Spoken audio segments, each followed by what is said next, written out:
The Hurt Business, the latest stable on Monday Night Raw. At the moment, it currently involves the real United States Champion, MVP. He's not, of course, the real United States Champion at the moment. He's just, what's the phrase, self-proclaimed United States Champion at the moment.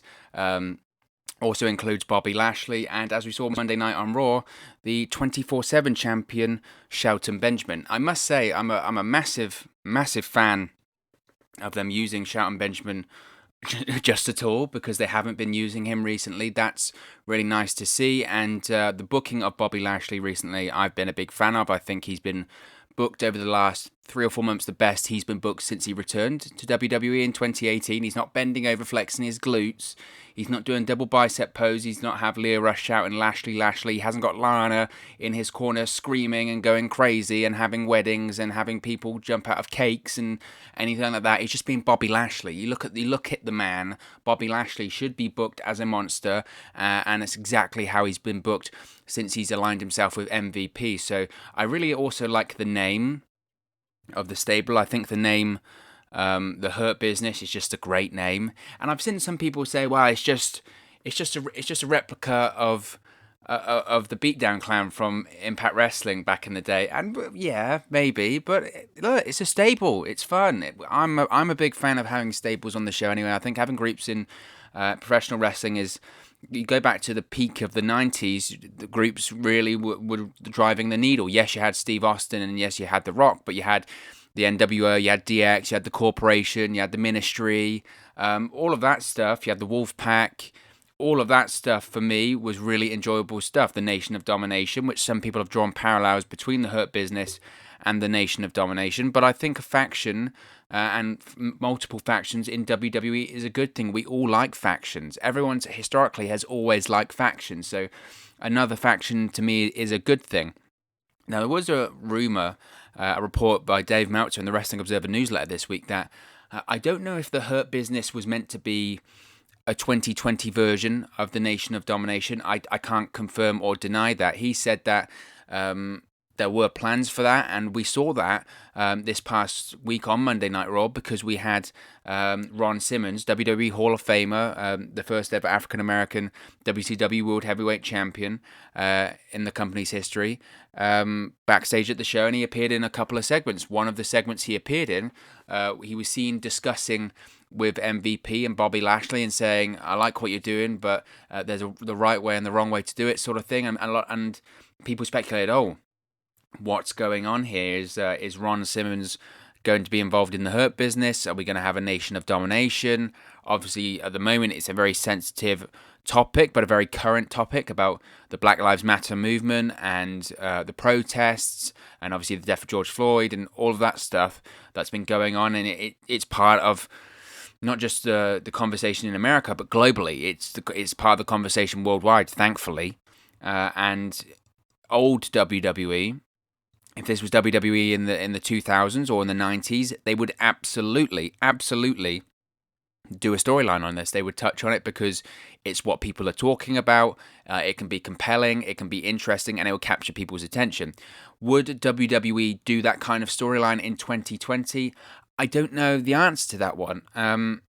Sometimes in the modern day, 2020, WWE are just so... I don't even know the right word, but they just will steer away from any kind of topic that can be seen as touchy. Well, I say that, but at the moment they're doing a storyline on SmackDown with Jeff Hardy where they're calling him a junkie and an addict. But I think they do that because they think they can get away with that. They don't think that comes off as offensive, and it absolutely is. That's in bad taste.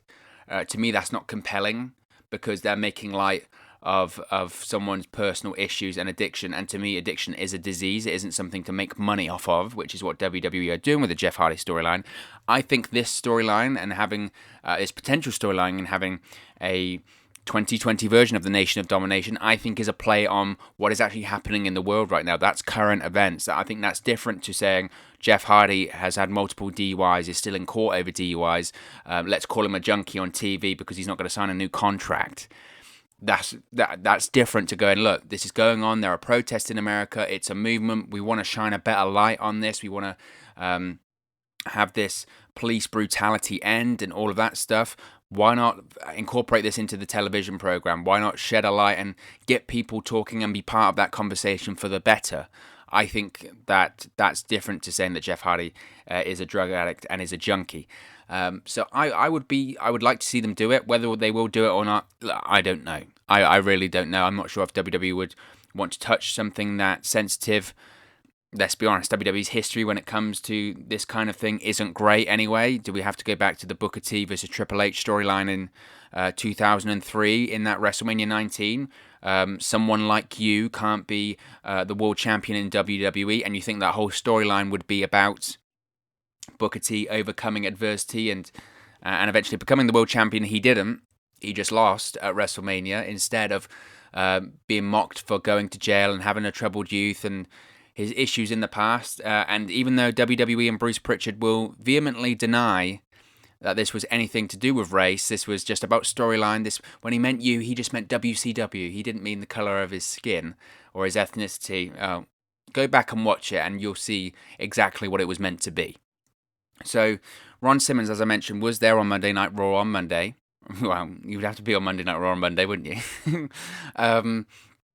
And he was backstage talking to Bobby Lashley and MVP, and people were saying about the Nation of Domination. Now, if you're not familiar, the Nation of Domination were a group that was in WWE. They actually started off in kind of the mid-90s. It wasn't as racially focused as it initially was. It was just a group and a name that Ron Simmons has actually done outside of WWE, and it consisted of people like Crush and D'Lo Brown and all that. But it kind of moved over to sort of the more militant side of things and had D'Lo Brown, Mark Henry, Ahmed Johnson for a while, Kama Mustafa, and probably most well known for the real beginning of the rise of The Rock prior to the Nation of Domination, or The Rock being in the Nation of Domination.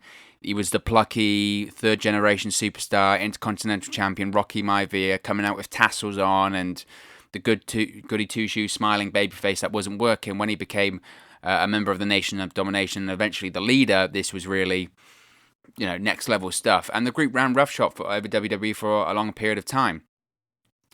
So could the Hurt Business be a 2020 version of that? Personally, I would really enjoy to see Ron Simmons be involved in this group. Now, I have to be careful of what I say here because I don't want to come across as too hypocritical. Look, Ron Simmons, to me, it's the same situation as Ric Flair when it comes to Monday Night Raw at the moment, and when it comes to the Performance Center and all this sort of stuff. Ron Simmons, he's not as old as Ric Flair. Ric Flair's 71 years old, but Ron Simmons is 62 years old.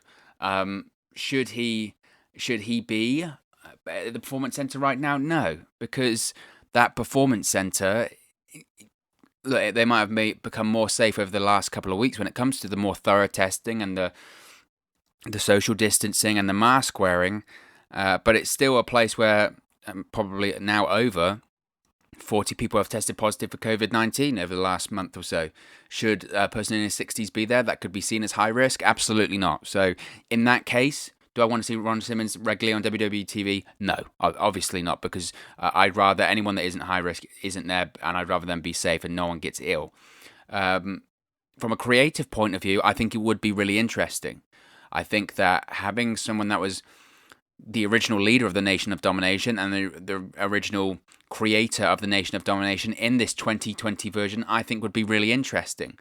Sometimes when we see these groups that there are a play on old groups or anything like that, they forget about the past, and I'm a big fan of embracing it. Embrace the past.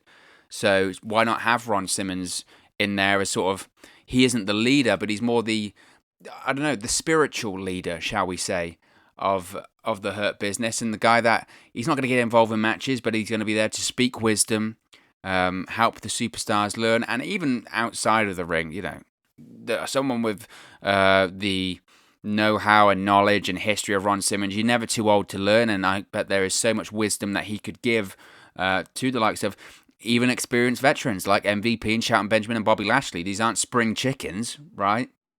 But they're still guys that can learn, and I'm sure there'll be more guys that are added to the Hurt Business that could learn from someone like a Ron Simmons. Now, who else could potentially join the Hurt Business? I think that's a really interesting topic. Now, obviously, we know about this this faction, this stable that's come to Monday Night Raw, and a faction that certainly has got people talking and has got people interested. So who could be an addition to that group? What about Byron Saxton? Now, I can already hear you people going, whoa, what is going on? What? He's a commentator and all this sort of stuff. And that is true. Byron Saxton, he largely cuts a happy-go-lucky figure when he's on commentary every single week on Monday Night Raw. He's a perennial good guy, but a heel turn by Byron Saxton would certainly get a lot of people talking in the WWE universe. Because what people often forget is that Byron Saxton wasn't always a commentator. He was previously an in-ring performer with WWE. Now, he appeared on NXT Season 3 and NXT Season 4. He was mentored by the likes of Chris Masters and Yoshitatsu. During that time, he was actually a heel. Now, whilst Byron Saxton has since transitioned into a color commentator in WWE, it doesn't mean that Byron Saxton can't be a useful addition to the Hurt Business. Throughout professional wrestling history, we've seen members of a dominant faction have a, quote, mouthpiece in the broadcast booth. Eric Bischoff was a member of the MWO. He wasn't always on commentary, but he did some commentary duties in WCW whilst he was even the leader of the NWO. We also saw this with Taz as a spokesperson for the Aces and Eights whilst providing color commentary on Impact Wrestling. Taz at the moment, even though he's a commentator on AEW Dark, he's still the manager of Brian Cage. I know that's not a faction, but the similar sort of principle can go there. Therefore, could Byron Saxton do the same with the Hurt Business on Monday Night Raw and WWE? I think it's possible. I think an evil version of Byron Saxton would provide entertainment on commentary whilst also ensuring that the Hurt Business gets their message across to the masses every single week in the commentary booth. If you're really going to double down on this whole 2020 version of the Nation of Domination, the whole point and the whole thing at the moment with the Black Lives Matter movement is to get the message out there. You know, tired of having these things happen and people have to be silent. I'm tired of seeing this police brutality and no one do anything about it, or it be not necessarily covered up, or sometimes covered up by the police stations, police officers, and all of that sort of stuff. If you've got someone who, for the entire show, every single week, has a live mic that he can talk into, then I think that really helps the group at that point. So I'd be really interested in having Byron Saxton there. People will say, well, isn't Samoa Joe the heel? He supports the bad guys, but he also supports the good guys. I think you could have a much more clean-cut heel in Byron Saxton, whereas Samoa Joe can just be Samoa Joe.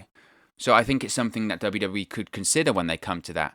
Now, this is an interesting one. What about Jey Uso? Now, I hear what people are saying already. Well, Jey Uso is part of the Usos.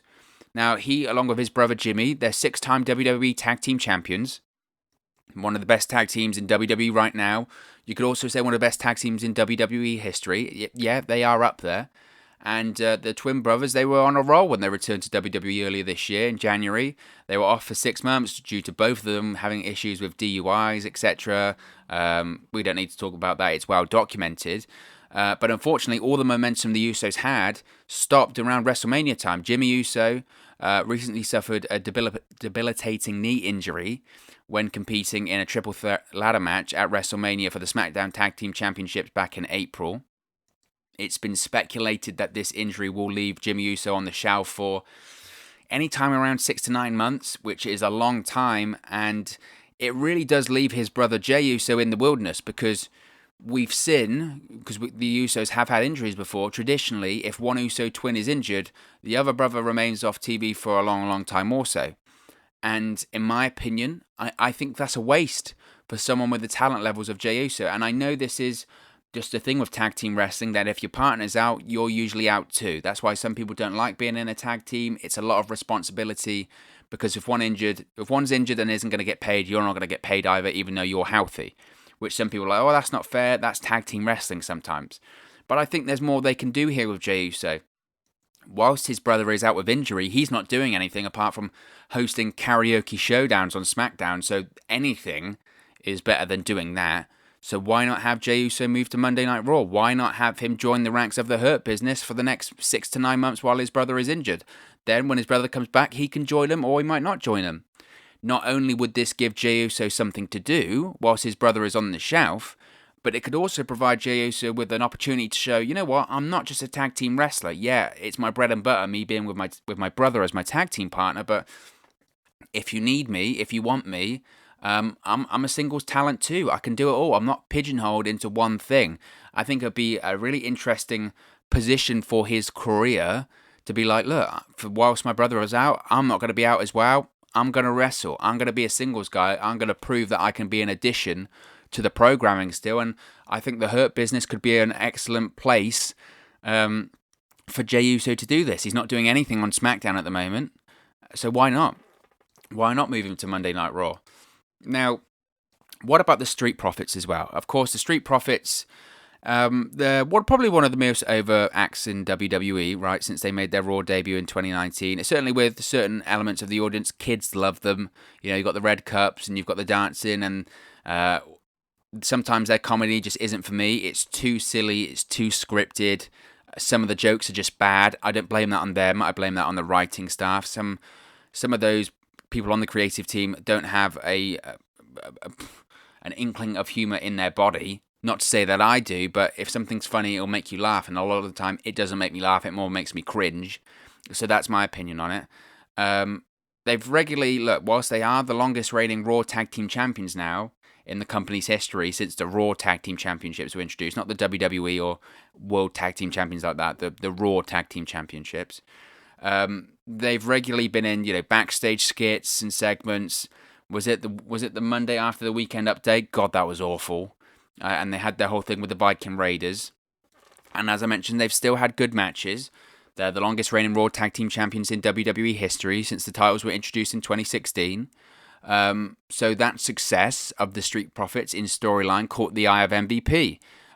He referred to Angelo Dawkins and Montez Ford as clowns for their humorous antics and promos, and he previously offered to be like, look, when you want to act seriously, when you want to take yourself seriously, why don't you talk to me? And MVP has offered his services to the Raw Tag Team Champions. Now, of course, we know that the Street Profits have turned down MVP in the past, but perhaps if the Street Profits do indeed lose the Raw Tag Team Championships, or look, they're just not happy with the way that they're treated, or it'd be a nice show closing angle, it would add something to the group. I don't know, if the Street Profits want to be elevated to just more than they're a comedy, they're a tag team that are good in the ring, but they're comedic, maybe an addition to the Hurt Business works. And as the Hurt Business grows and becomes successful, and maybe starts having main events, maybe that's the time where the Street Profits go, look, we want to change our characters a little bit.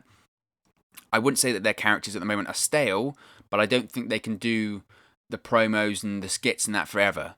In my opinion, time's running out when it comes to that point. Some of their skits are, for me, a little bit old already. So I think a change and an evolution in their character at some point will be needed. So perhaps going to the Hurt Business is a way of doing that, a way of facilitating this change in the Street Profits character. And maybe they do join the ranks of MVP, Bobby Lashley, Shelton Benjamin as future members. Because as I mentioned earlier as well, you do have to consider that whilst this group is interesting and it's useful because it's actually using MVP, Bobby Lashley and Shelton Benjamin, three people that weren't being used amazingly, those guys aren't exactly spring chickens. I'm pretty sure all of them are in their 40s. So you have to question who is really getting over in that group for the long term. That's the important thing with these groups. You look at the Nation of Domination, the great thing about it is that it did set up The Rock, who was like 25 years old at the time, for his greater success. I think that's the sign of a great group is, okay, who does it set up? Who does it set up for post? Because groups won't last forever. Who does it set up for a big career once this group is finished? So if it's Evolution, it's Batista and Randy Orton. The NWO, maybe that was the problem there, is that there was no real setup to it, and it was too many people, and it was bad booking and all of that sort of stuff.